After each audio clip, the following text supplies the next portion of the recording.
J'aimerais, pour le partage de l'évangile de ce soir, faire la lecture d'un passage qui se trouve dans l'évangile selon Marc, chapitre 5, à partir du verset 1er. Ce passage, il est assez particulier. J'aimerais vous en faire la lecture, si vous le permettez. La Bible nous dit qu'ils arrivèrent à l'autre bord de la mer, dans le pays des Gadaréniens. Aussitôt que Jésus fut hors de la barque, il vint au-devant de lui un homme sortant des sépulcres et possédé d'un esprit impur. Cet homme avait sa demeure dans les sépulcres et personne ne pouvait plus le lier, même avec une chaîne.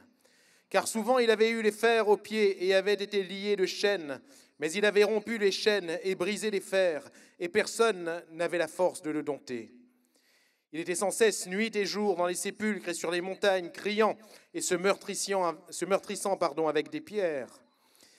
Ayant vu Jésus de loin, il accourut, se prosterna devant lui et s'écria d'une voix forte, « Qui est-il entre moi et toi, Jésus, fils du Dieu très haut? Je t'en conjure, au nom de Dieu, ne me tourmente pas. » Car Jésus lui disait, « Sors de cet homme, esprit impur. » Et il lui demanda, « Quel est ton nom? » ?»« Légion est mon nom, lui répondit-il, car nous sommes plusieurs. » Et il le priait instamment de ne pas les envoyer hors du pays. Il y avait là, vers la montagne, un grand troupeau de pourceaux qui paissaient. Et les démons le prièrent, disant, « Envoie-nous dans ces pourceaux, afin que nous entrions en eux. » Et il le leur permit. Et les esprits impurs sortirent, entrèrent dans les pourceaux, et le troupeau se précipita des pentes escarpées dans la mer. Il y en avait environ 2000, et ils se noyèrent dans la mer. Ceux qui le faisaient paître s'enfuirent et répandirent la nouvelle dans la ville et dans les campagnes. Les gens allèrent voir ce qui était arrivé. Ils vinrent auprès de Jésus et ils virent le démoniaque, celui qui avait eu la légion, assis, vêtu et dans son bon sens. Et ils furent saisis de frayeur. Ceux qui avaient vu ce qui s'était passé leur racontèrent ce qui était arrivé au démoniaque et au pourceau. Alors ils se mirent à supplier Jésus de quitter leur territoire. Comme il montait dans la barque, celui qui avait été démoniaque lui demanda la permission de rester avec lui. Jésus ne le lui permit pas, mais il lui dit, « Va dans ta maison, vers les tiens, et raconte-leur tout ce que le Seigneur t'a fait et comment il a eu pitié de toi. » Il s'en alla et se mit à publier dans la Décapole tout ce que Jésus avait fait pour lui, et tous furent dans l'étonnement. Amen. Gloire à Dieu. Ici encore, chers amis, il est question de celui qui est au centre de l'Évangile, de celui qui est au centre de la bonne nouvelle que nous avons à vous annoncer chaque soir, et bien sur cette place, à savoir la personne de Jésus-Christ, le Fils de Dieu. Mais il est aussi question d'un homme, disais-je avant de lire ce récit, un homme bien particulier. Il s'agit bien d'un homme qui est possédé d'un esprit impur, et nous découvrons au fur et à mesure du texte qu'il ne s'agit pas seulement d'un esprit impur, mais d'une légion d'esprits impurs. Et en voyant ce nombre de pourceaux qui ont ensuite été eux-mêmes possédés, environ 2000, on peut comprendre que dans ce seul homme, il y avait environ 2000 démons. Et mes chers amis, la situation est ici difficile, elle est ici extrême, mais cette situation ne repousse pas Jésus, le Fils de Dieu. Au contraire, c'est Jésus qui vient à la rencontre de cet homme. Et ce soir, j'aimerais vous dire, à vous qui m'entendez ce soir, que ce soit de près ou de loin, que ce soit ici, sur cette place, ou chez vous, ou même plus loin, que ce soit assis, que ce soit sur le bord de la route, vous qui m'entendez, sachez que quelle que soit l'ampleur de la difficulté, de ce que vous connaissez, de ce que vous traversez, l'ampleur de votre misère, rien ne repoussera Jésus-Christ, le Fils de Dieu, car il est venu pour vous. Alléluia. Quelle était, l'ampleur de la situation de cet homme?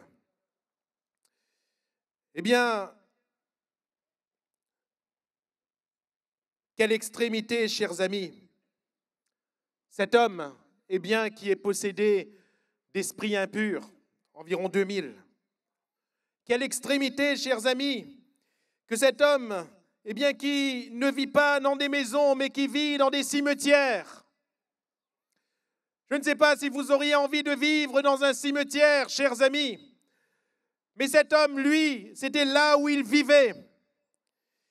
Quelle extrémité, la situation de cet homme qui vivait non pas habillé, mais nu.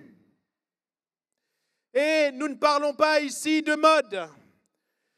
Je suis d'accord qu'aujourd'hui, les modes eh bien, évoluent et pour ma part, en tout cas c'est mon opinion, elles sont de plus en plus bizarres. De plus en plus. Aujourd'hui, eh bien, que l'un ou l'autre se dénude, ça ne pose plus trop de problèmes dans notre société, malheureusement. Mais ici, cet homme ne faisait pas cela pour suivre la mode du moment. Cet homme, eh bien, vivait nu par contrainte. Quelle extrémité que la situation de cet homme! Parce que, voyez-vous, il ne vivait pas en silence. Il ne vivait pas dans le calme et dans la tranquillité. Là où nous vivons, dans notre maison, dans notre habitation, nous aimons, eh bien, parfois, au moins, et peut-être pour certains, beaucoup, on aime le calme, on aime la tranquillité, on aime se retrouver en famille, on aime se retrouver avec sa bien-aimée, avec son bien-aimé, on aime être au calme. Après, eh bien, une dure journée de labeur, on aime se retrouver au calme. Cet homme, non, non. Il criait, et il criait sans cesse, toujours par contrainte. En général, eh bien, nous, les êtres humains normaux, d'une manière générale, on aime, eh bien, plutôt le bien, on aime qu'on nous fasse du bien, et on travaille, et on vit sur cette terre pour se faire du bien, voyez-vous. Mais cet homme, non. Cet homme, il se faisait du mal. Il se meurtrissait avec des pierres, c'est-à-dire qu'il se coupait, il se scarifiait avec des pierres. Quelle extrémité! Quelle extrémité! Chers amis, n'est-ce pas la couleur de la société dans laquelle nous vivons? Quand nous ouvrons eh bien, les informations à la télévision ou à la radio, que voyons-nous, qu'entendons-nous?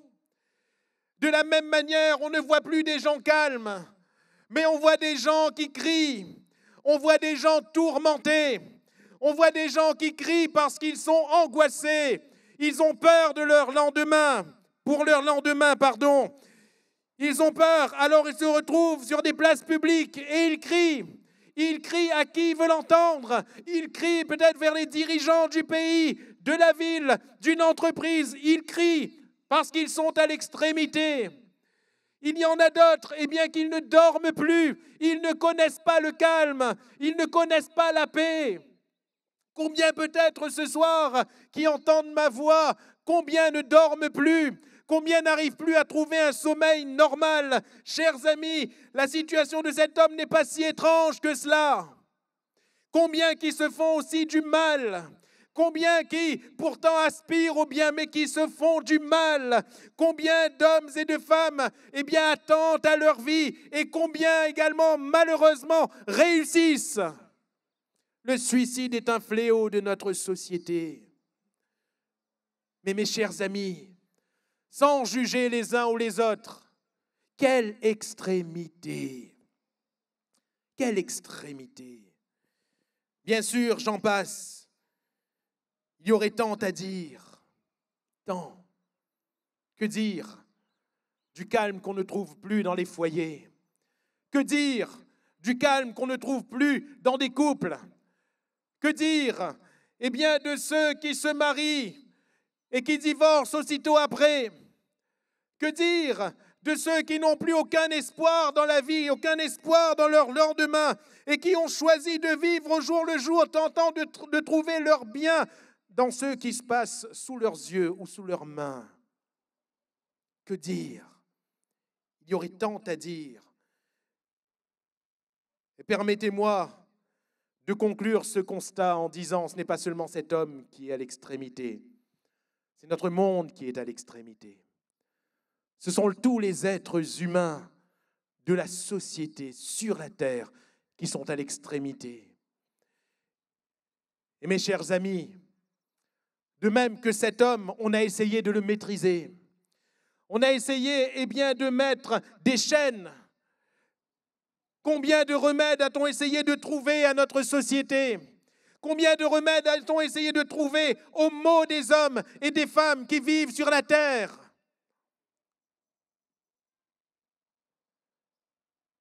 Et la solution n'est pas dans ces choses. Merci Seigneur pour les médecins, pour les médicaments, pour les traitements. Mais combien malheureusement meurent encore malades?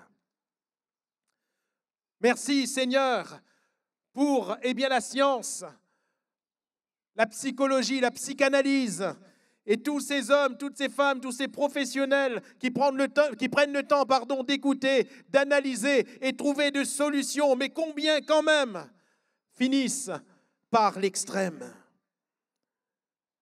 On a même aujourd'hui des coachs de couple, des coachs de famille. Mais combien de familles se brisent encore? On a essayé de trouver des solutions, des remèdes à tout, comme pour cet homme. On a essayé de lier le mal, mais on n'y est jamais arrivé. Vous savez pourquoi?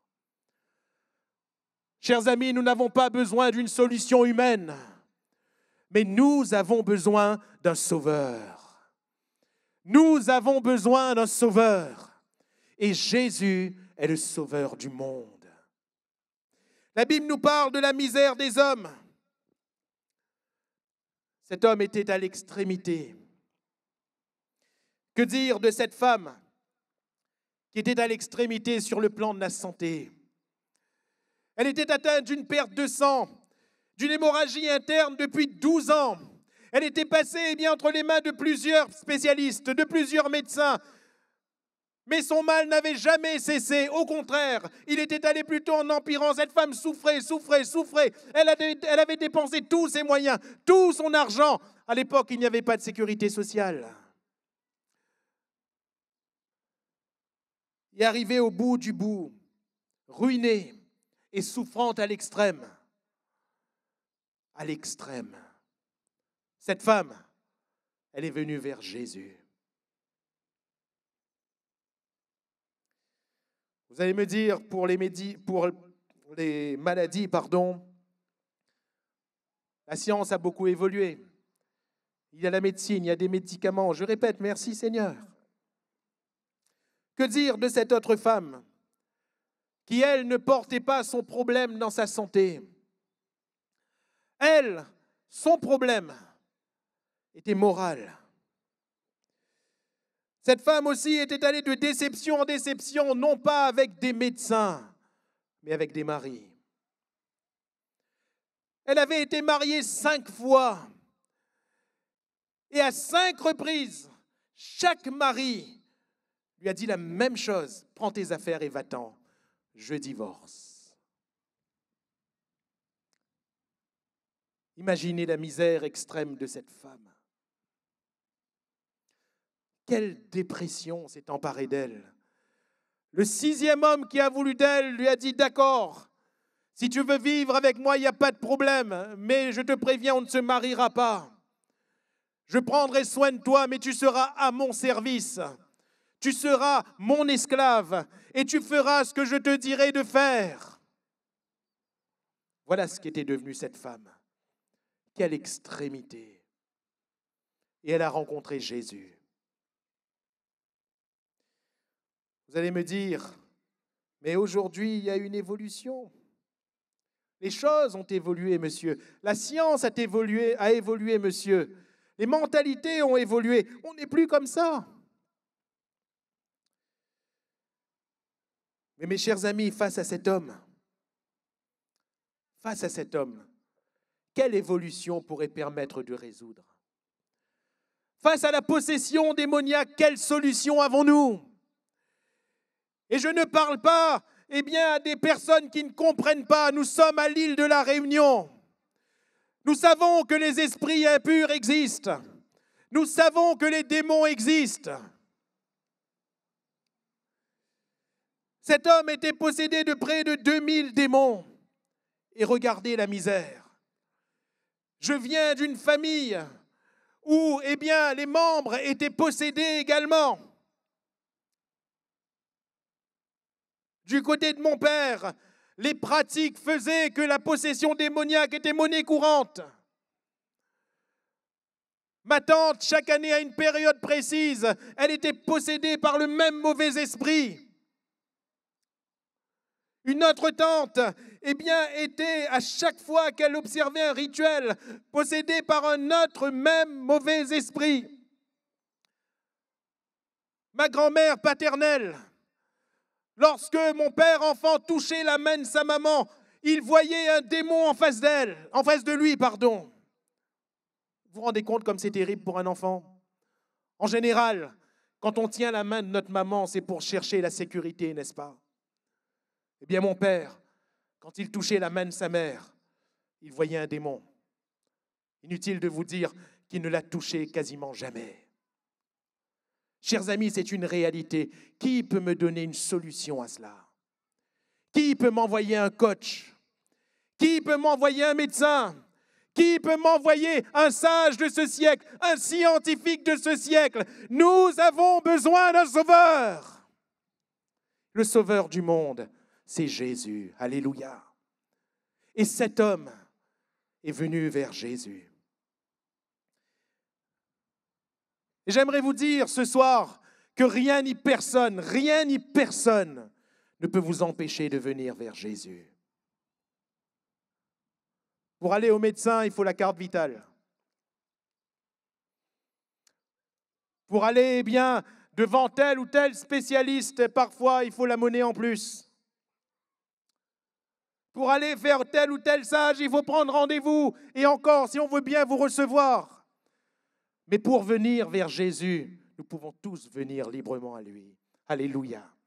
Il est le sauveur du monde.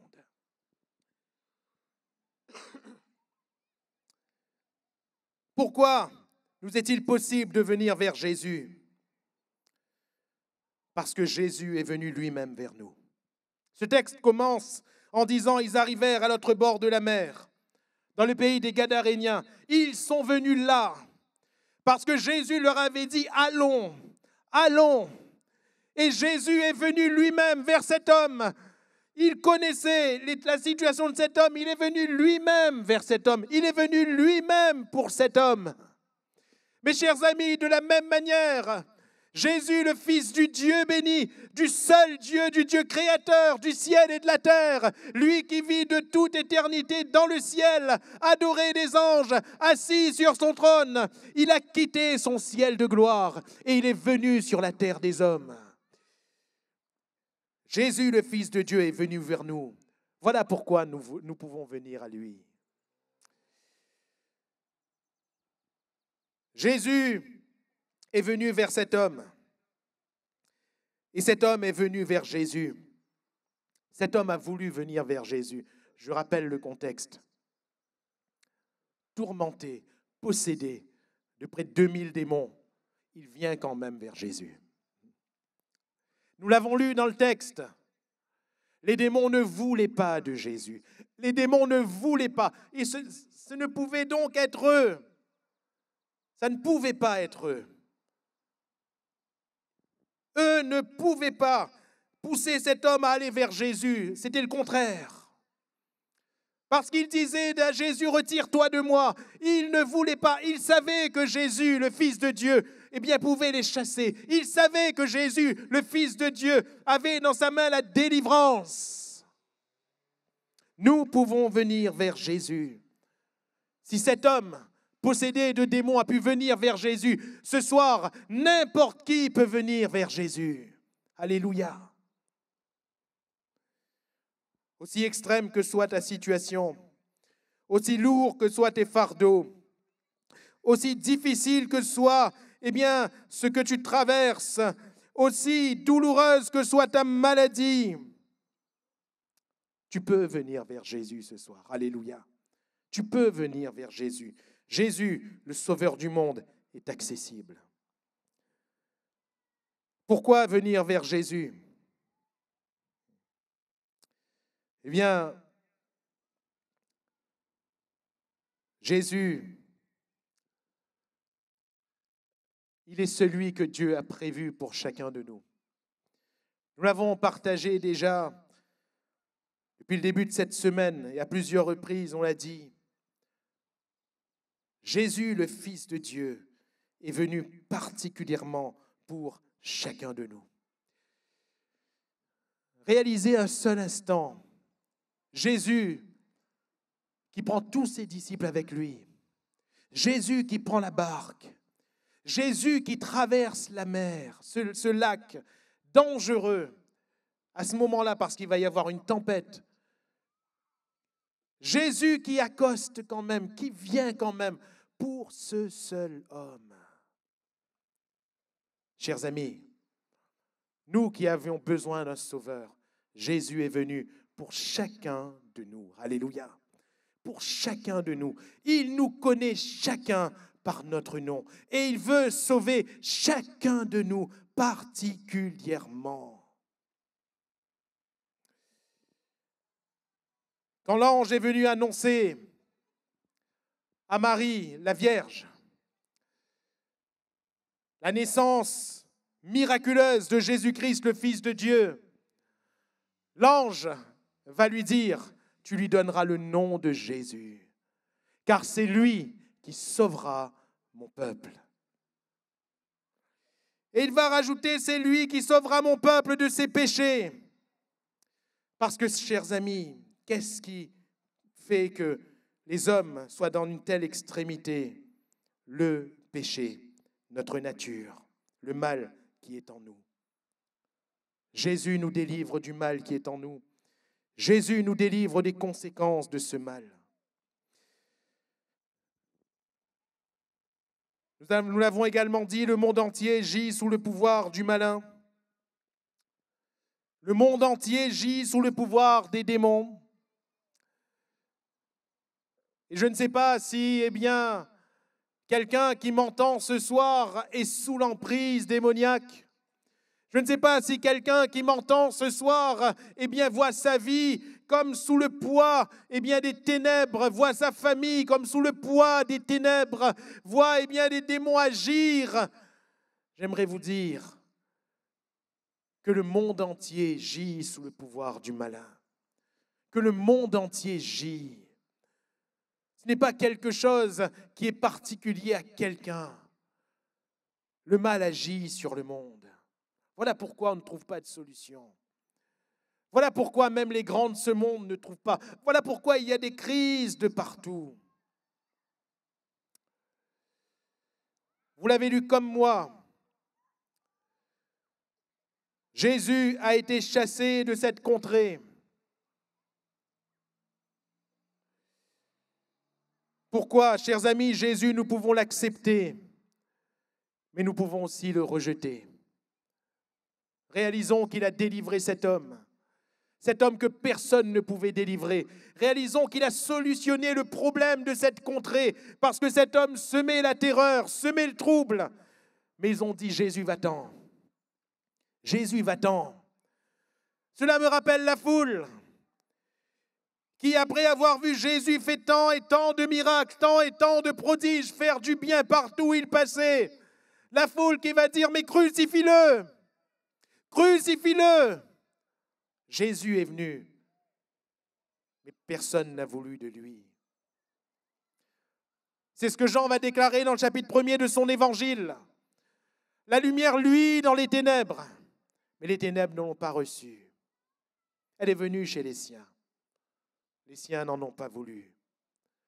Mais la Bible nous dit qu'à ceux qui l'ont accueilli, à ceux qui ont cru, il leur a donné le pouvoir de devenir enfants de Dieu. Alléluia.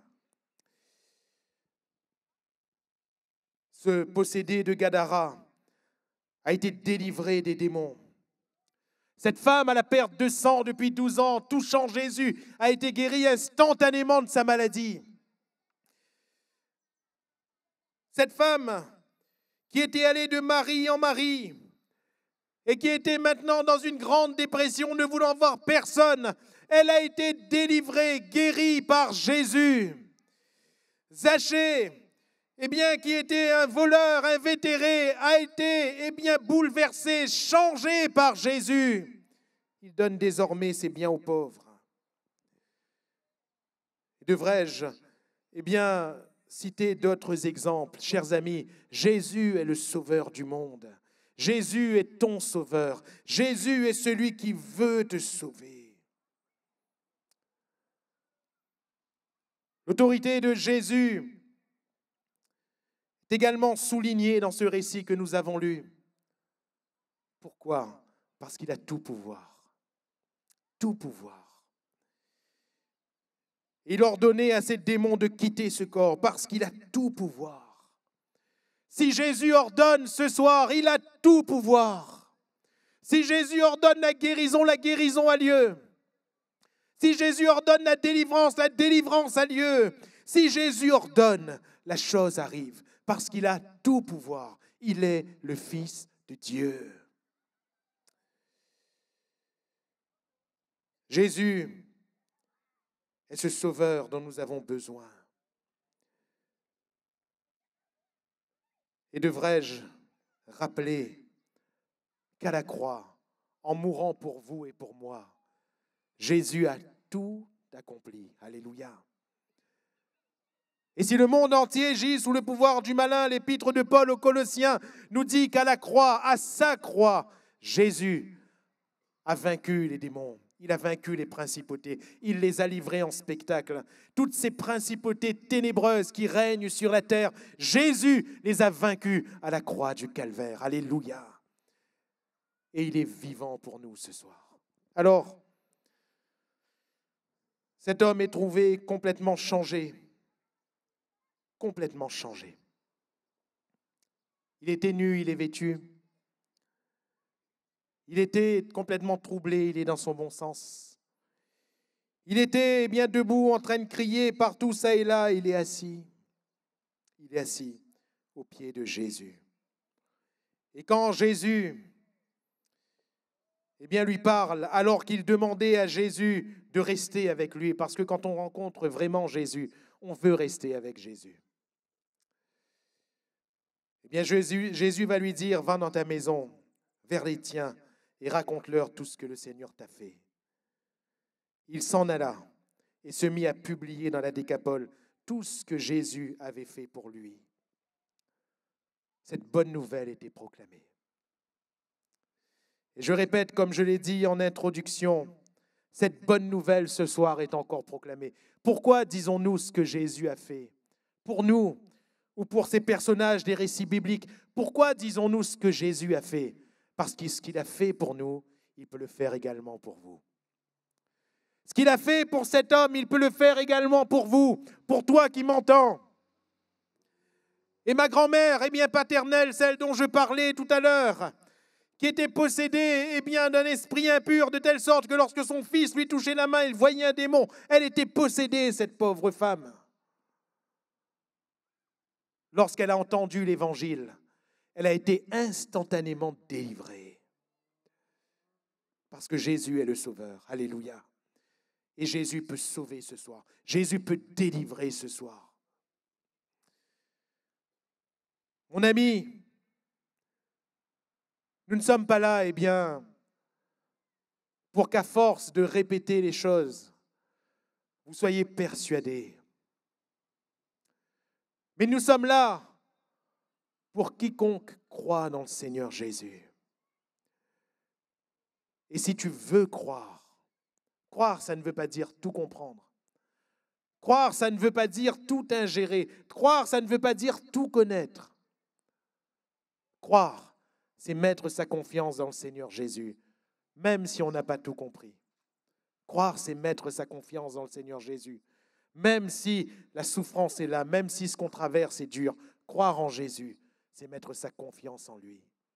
Cet homme est venu parce qu'il a cru et il a été délivré. Alléluia. Toi, ce soir, est-ce que tu veux croire? J'aimerais que l'on prie ensemble le Seigneur Jésus.